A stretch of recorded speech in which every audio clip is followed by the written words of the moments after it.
Goeiedag geliefdes, Professor Aubrey Burger van JCR MTS hierso.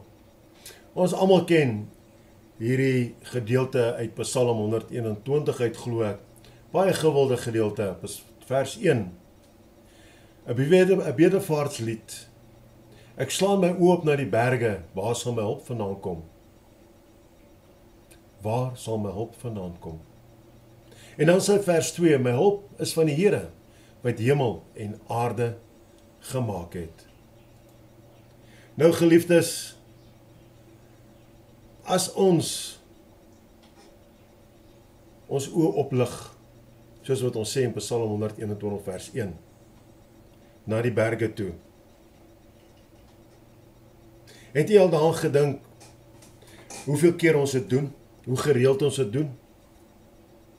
En daarom kan ons vandag sê, en ek wil vir jy 'n bemoediging gee om te sê dat, so dikwels wat jy jou oë ophef,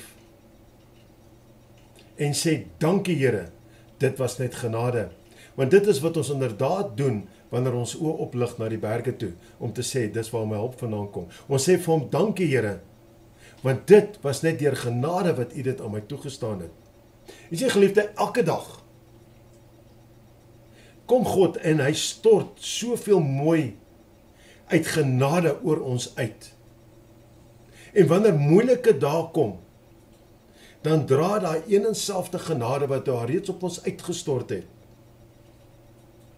in liefde deur, waardeur ons gaan. Maak nie saak wat dit is nie, maak nie saak hoe donker dit is nie. Maak nie saak wat die dag of die nag in jou lewe vir jou bring nie. Glo my, die genade van ons magtige God en hemelse Vader is waarlik genoeg vir ieder en elk van ons. Ons moet dit net begin besef, begin aanneem en hom vashou.